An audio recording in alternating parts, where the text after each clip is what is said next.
How did a free search box become more powerful than brands that spent billions telling people what to think about them? At first, Google did not look like the beginning of a global brand empire. It looked like a simple tool. A mostly empty page, a logo, a search bar, and a promise that was never written in large letters: type what you want to know, and you will get a useful answer. That simplicity makes Google unusual. Most strong brands are built through visible signals. Advertising creates awareness. Design creates recognition. Repetition creates familiarity. Emotional stories give people a reason to care. Companies spend years shaping an image, then use that image to influence how customers see the product. Google seemed to follow the opposite path. In its early years, the company did relatively little direct brand promotion compared with the consumer giants of the time. It did not need to persuade people to admire the product before trying it. The product was free, the task was universal, and the result appeared in seconds. But a useful tool is not automatically a powerful brand. Calculators are useful. Maps are useful. Email is useful. Thousands of digital products solve practical problems every day without becoming part of everyday language. Yet Google became so closely associated with online search that its name became a verb. People did not simply say they would search for something. They said they would Google it. That is a rare form of brand power. A brand normally represents a company, a product, or a promise. Google began to represent an action. Its name became attached to the moment when someone needed an answer, checked a fact, found a place, researched a purchase, or tried to understand the world. And that raises a deeper question. Why did this happen to Google? The common explanation is that great brands are created through great marketing. The more consistently a company communicates its identity, the more strongly people remember it. From this perspective, brand strength is something a company builds through campaigns, messages, and cultural visibility. But Google did not begin with a famous emotional slogan, a large retail presence, or a product people displayed in public. Most users did not buy anything from Google. They did not wear the logo. They did not visit a Google store. They simply opened a page, typed a question, and left. The interaction was brief. The service was almost invisible. And yet the brand became one of the most valuable in the world. So perhaps the real source of Google's brand strength was not what the company said about itself. Perhaps it was hidden inside the experience people repeated every day. To understand that, we need to return to a time when the internet was expanding faster than people could organize it. Search engines already existed, and finding information was still far less reliable than it seemed. To understand why Google followed such an unusual path, we have to look at the internet before Google became the default answer to almost every question. In the late 1990s, the web was growing at an extraordinary pace. Millions of new pages appeared, but finding useful information became increasingly difficult. Search engines already existed, yet many of them struggled with the same problem. They could locate pages that contained certain words, but they were far less effective at judging which pages actually deserved to appear first. The challenge was not collecting information. The challenge was ranking it. Larry Page and Sergey Brin approached that problem from a different direction. Instead of treating every web page as an isolated document, they viewed the web as a network of relationships. Their research proposed that links between pages could reveal which sources were likely to be more valuable, allowing search results to be ordered according to their relative importance rather than simple keyword matching. Their paper, The Anatomy of a Large-Scale Hypertextual Web Search Engine, described a system designed to produce higher quality search results while remaining scalable as the web continued to expand. For users, however, none of that mathematics was visible. They experienced something much simpler. They typed a question. They found what they were looking for more often. That difference mattered because searching was not a one-time decision. It was a repeated activity. People searched for homework, travel directions, recipes, technical problems, medical information, shopping advice, and breaking news. Every successful search quietly increased the likelihood that the next search would begin in exactly the same place. The design reflected that philosophy. While many internet companies of the era filled their homepages with news, advertisements, weather updates, stock prices, and entertainment, Google's homepage remained almost empty. There were very few distractions competing with the user's original intention. The interface suggested that the company wanted to solve one problem well before attempting anything else. That focus also lowered the cost of trying the product. There was no purchase to justify, no subscription to evaluate, no complicated setup process. The only investment required from the user was a few seconds of attention. If those few seconds consistently produced better answers, the habit became remarkably easy to repeat. This distinction is important because products and brands do not always grow in the same way. Many companies attempt to create recognition first and hope that recognition eventually drives usage. Google appeared to be strengthening usage first. Every improvement in search quality increased the practical value of returning, and every return created another opportunity to reinforce confidence in the service. At this stage, there was still nothing inevitable about Google's future. Better search results alone did not guarantee that the company would become one of the most valuable brands in the world. Technology leadership can disappear. Competitors can catch up. Consumer preferences can change. The more interesting question is what Google chose to protect as the company expanded beyond a university research project into a global business. That decision would determine whether exceptional search quality remained only a technical advantage, or whether it could become the foundation of something far more durable. As Google evolved from a research project into a business, it faced a challenge that many technology companies never solve. How could it generate enormous revenue without weakening the experience that made people return in the first place? The obvious answer would have been to maximize advertising. More advertisements could produce more income. More sponsored placements could create higher short-term revenue. More commercial content could satisfy investors looking for rapid growth. But that approach carried a hidden cost. If users began to believe that search results served advertisers before serving them, every search would become slightly less trustworthy. And because search is an activity people repeat many times every day, even a small decline in trust could compound over millions of interactions. Google chose a different path. In the founders' IPO letter published in 2004, Larry Page and Sergey Brin made an unusually direct statement about the company's priorities. They argued that the long-term interests of shareholders would be best served by focusing first on the interests of users.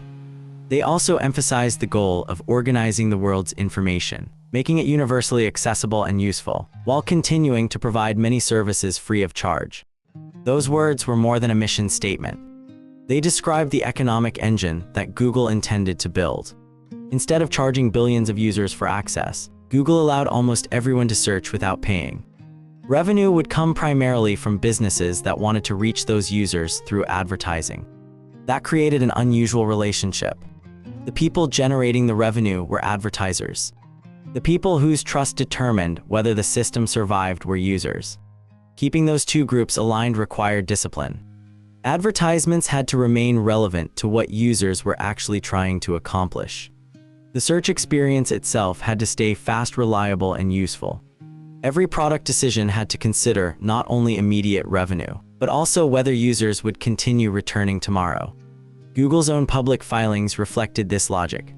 The company acknowledged that it had relied relatively little on traditional brand advertising compared with many consumer businesses instead. Management argued that maintaining the brand depended largely on continuing technological leadership and delivering high-quality products and services.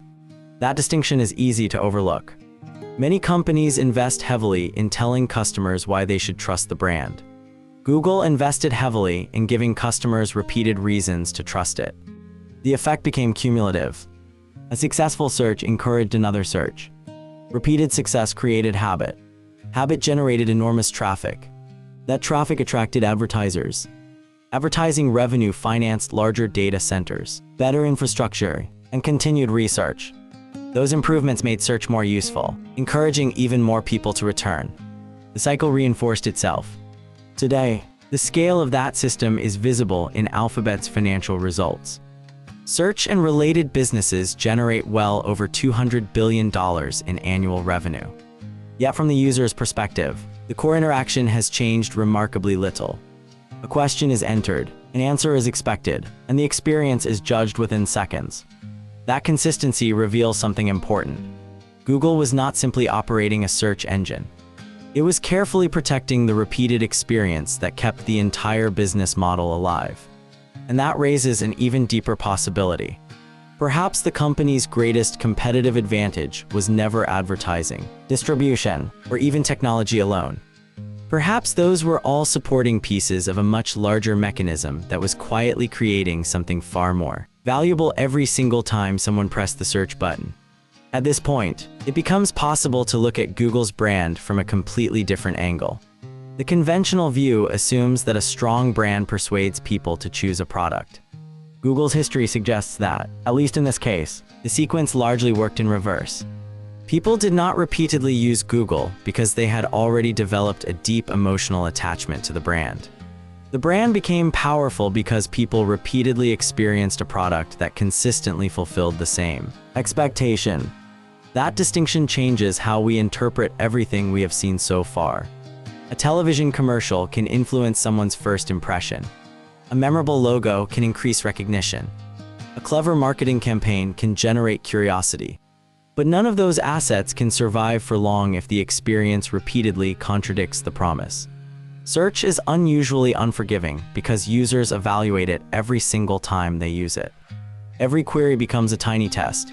Did the search engine understand the request? Did it produce relevant information quickly? Did it save time instead of wasting it? The user answers those questions within seconds, often without consciously thinking about them. Over years, those tiny judgments accumulate into something much larger than customer satisfaction. They become expectation. And expectation is one of the most valuable assets any brand can possess. This also explains why Google's minimalist interface became a strength rather than a weakness. Many companies use visual design to communicate confidence before customers experience the product. Google allowed the product to communicate confidence by itself. The homepage made almost no attempt to impress visitors with complexity or decoration. Instead, it directed nearly all attention toward completing a single task successfully. That simplicity was not merely an aesthetic decision. It reinforced the same promise every time someone arrived: ask your question, receive a useful answer, move on. The brand was being reinforced through behavior rather than slogans. This perspective also helps explain why Google's expansion into other products strengthened its overall position. Services such as Gmail, Google Maps, Google Photos, Chrome, and Google Drive introduced new situations in which users could experience the same qualities they had already associated with Google: speed, accessibility, reliability, and ease of use. Each successful interaction added another layer of confidence. The company was not asking users to believe a marketing message. It was giving them additional opportunities to verify an existing expectation. That does not mean marketing became irrelevant. Google invested in distribution, partnerships, product launches, developer ecosystems, and global visibility as the business expanded.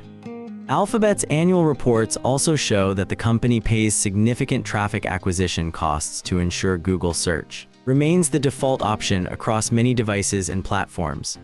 Those investments increased reach. They made Google easier to access. But reach alone cannot explain why people continue returning after they already have alternatives available.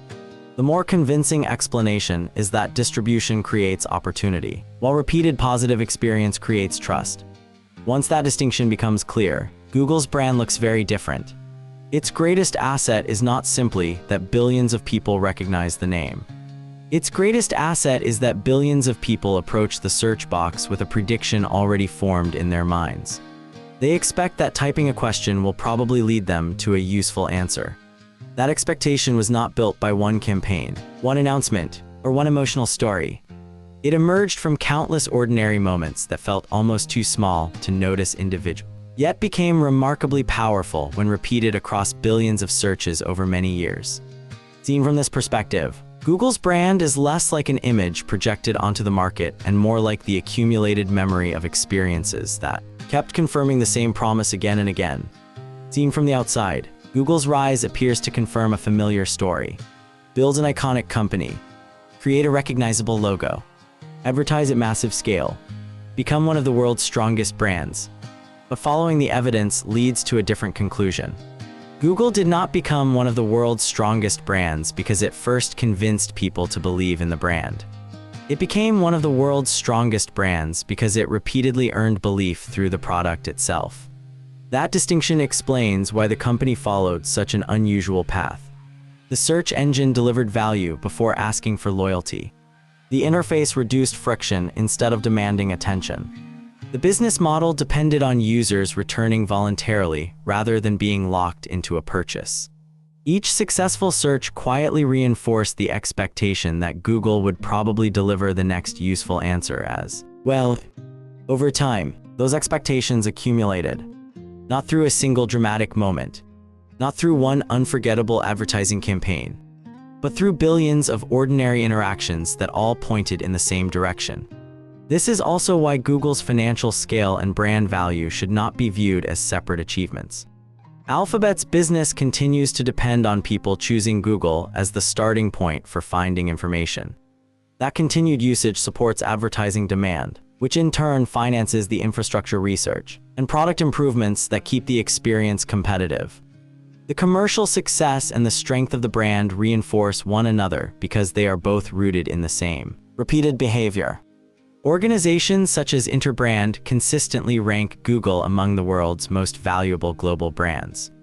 That ranking is often interpreted as evidence of successful marketing. Marketing certainly contributed to Google's growth. Distribution partnerships expanded access. Product launches introduced new services. Global visibility strengthened recognition. Yet none of those efforts could have created lasting brand equity if the everyday experience had repeatedly disappointed users. The stronger explanation is that Google's brand became valuable because people learned, through experience rather than persuasion, what they could reasonably expect every time they returned. That changes the meaning of branding itself. A brand is often described as the story a company tells about itself. Google demonstrates another possibility. A brand can also be the memory created by consistent performance. Every time the company fulfilled the same promise, uncertainty became slightly smaller. Every repeated success reduced the need for persuasion. Eventually, the expectation itself became part of the brand. That is why Google's greatest achievement may not have been building a search engine or even creating one of the largest advertising businesses in history. Its greatest achievement was transforming repeated usefulness into accumulated trust. And once trust reaches that scale, the brand no longer exists only in a logo, a slogan, or a marketing campaign. It exists inside the user's expectation before the product is even used. Perhaps that is the most enduring way to understand Google's success. The strongest brands are not always the ones that speak the loudest. Sometimes they are the ones that quietly keep the same promise so many times that people stop questioning whether it will be kept again.